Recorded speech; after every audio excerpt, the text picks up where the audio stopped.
Now, let's bring in Kellyanne Conway, counselor to the president. Kellyanne, welcome back to Fox News Sunday. Thank you for having me, Chris. So let's start with the president's appointment of Mathew Whitaker as acting attorney general. Here's what he said about Whitaker on Friday and what he said about him last month. I don't know Matt Whitaker. Matt Whitaker worked for Jeff Sessions. I can tell you Matt Whitaker is a great guy. I mean, I know Matt Whitaker. So, does the president know Matt Whitaker or not? And specifically, did he know before appointing him that Whitaker was a critic of the special counsel's investigation? The president does know Matt Whitaker, has gotten to know him over the course of the last year since he has been the chief of staff to the attorney general. The president's point is it's not like he's putting a friend in there who he's known for his entire life. He's putting somebody who has been working at the Department of Justice for 13 months now in a very senior position as Chief of Staff to Attorney General Sessions. And the president has dealt with Matt Whitaker in many different situations in the White House. I've been in some of those meetings myself, so I've watched them interact. I've watched Mr. Whitaker brief the president and others in the room. If I may, specifically, Kellyanne, did he know that he was such a sharp critic of the Mueller investigation? I'm not aware of that because it's not even clear to me that Mr. Whitaker has been briefed on the Mueller investigation. He has been the chief of staff to a recused attorney general. It's the deputy attorney general, his chief, and his team that has been overseeing the Mueller investigation. So it's not even clear to any of us that Mr. Whitaker has been read into most of the Mueller investigation. If you're talking about Matt Whitaker's statements as a private citizen a year and a half ago when the Mueller investigation first started, what he has said on cable TV, I don't think that disqualifies somebody from being the chief law enforcement officer at the Department of Justice, which is an executive function. Since you reference it, let's talk about it, because Whitaker has had a lot to say about Mueller. Here he is about a possible way to shut down the special counsel. I can see a scenario where Jeff Sessions is replaced with a recess appointment, and that attorney general doesn't fire Bob Mueller, but he just reduces his budget so low that his investigation grinds to almost a halt. And here's Whitaker on Mueller looking into President Trump's finances. I think that is a red line that's beyond the scope of the letter that the Deputy Attorney General issued and appointed Director Mueller as special counsel.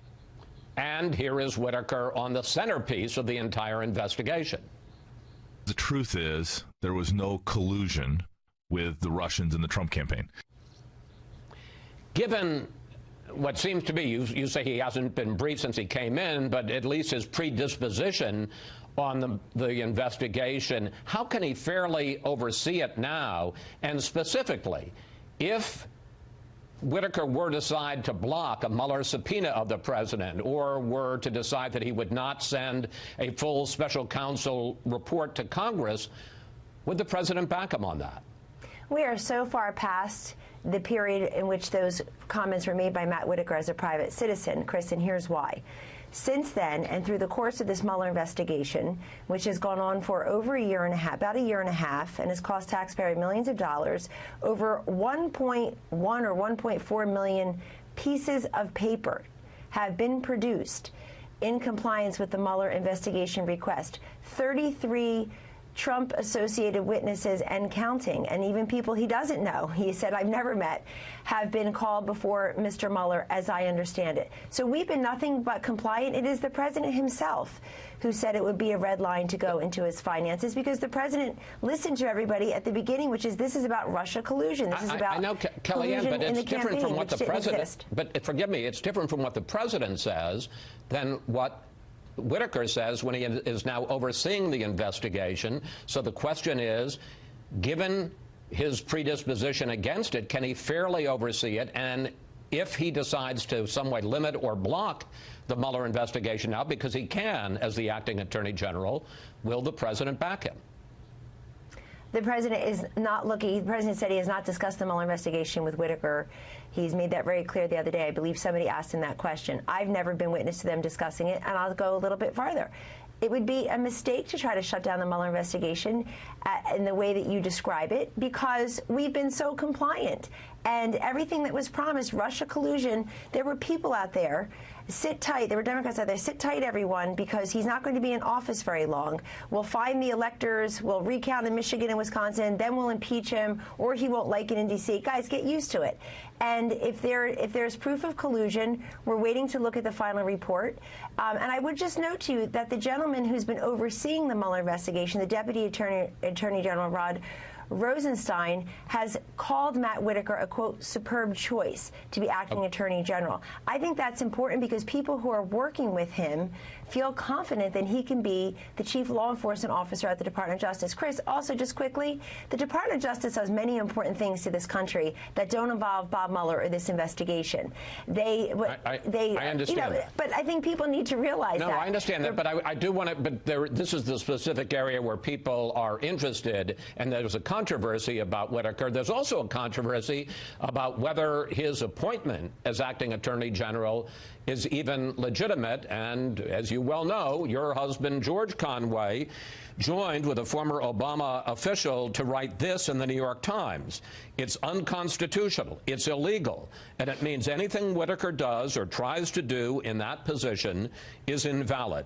I know, Kellyanne, this is not your favorite subject, but here is what the president had to say about it on Friday.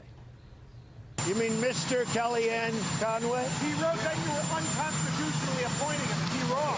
He's just trying to get publicity for himself. Why don't you do this? Why don't you ask Kellyanne that question? So, following the president's direction, is your husband wrong about the constitutionality of it? Is he just trying to get publicity? And how do you feel about your husband so frequently, publicly criticizing your boss? Well, it doesn't affect me or my job at all. I've never been doing better personally or professionally. People argue about the Constitution every day. That's why we have a United States Supreme Court. It's why we have an entire U.S. Circuit Court system. They are there to talk about conflicts within the Constitution and its interpretation. So he and his co-author have one opinion. The president and his attorneys have another. Respectfully, I offer my advice to the president in private. I don't need to put it on the opinion pages because I'm counselor to the president. And the president and his attorneys are convinced that there are at least 3 or 4 ways that this appointment does pass muster, is constitutional, under the Constitution, first of all, through the Vacancies Act. Also, there's a statute passed in 1998, and there's a 2003 Department of Justice opinion about this. But I think the Mr. Kellyanne Conway comment is instructive too, because people describe my husband as Kellyanne Conway's husband more often than they describe him by his first name. So I'm sure the feminists are really cheering me on today. An independent, strong-willed, strong woman in a very powerful position who disagrees with her husband. I think that's the essence of what they call or he disagrees with you. Let's move on to something else, and that's the midterm elections and the agenda for the next 2 years. President Trump talked about trying to find ways to work with Nancy Pelosi, the likely Speaker of the House, and with the new Democratic majority, unless they start investigating him. Here is the president. Can you compartmentalize that and still continue to work with them for the benefit of the rest of the country, No. or are all bets off? No. If they do that, then it's just all it is a warlike posture. But some presidents have been able to compartmentalize, Kellyanne, to do business at the same time that they're being investigated.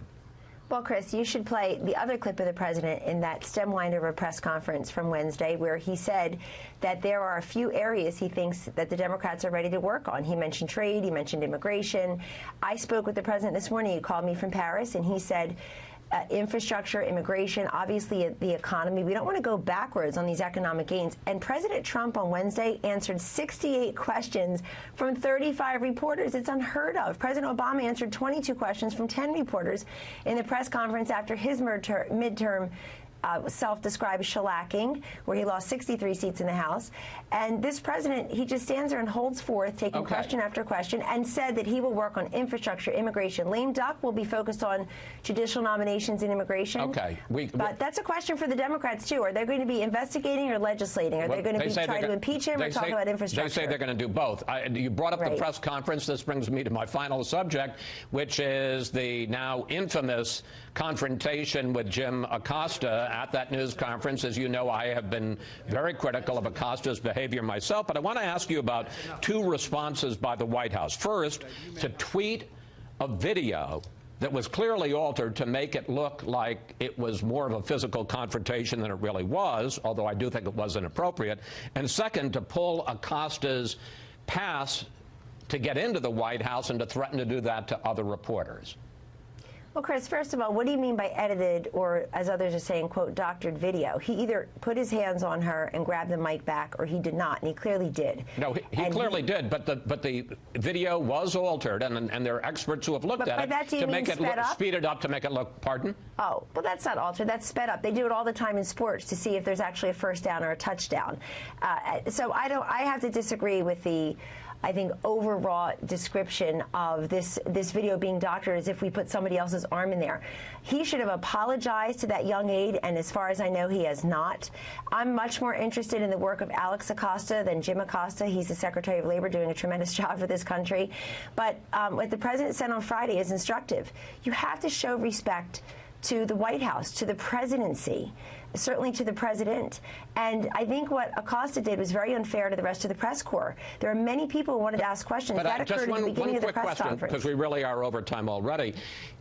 If the president, you say show respect, if a reporter writes a story that the president doesn't like, if a reporter asks a question the president doesn't like, are you now saying that it's fair to pull their pass and prevent them from getting access to the White House? Because that strikes at the heart of freedom of the press. Chris, if what you just described were the standard, we would have cleaned out the entire building 2 years ago.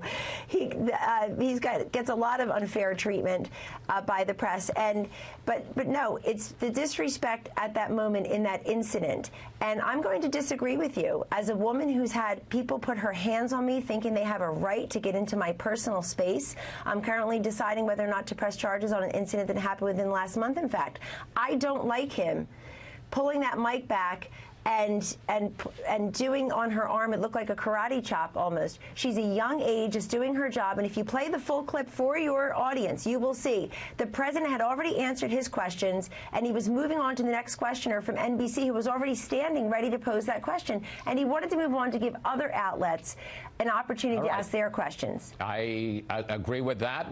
As a reporter who has sometimes been in that press room waiting, you always want to get your question. Kellyanne, thank you. Thanks for your time this weekend answering our questions. Always good to talk with you. My pleasure.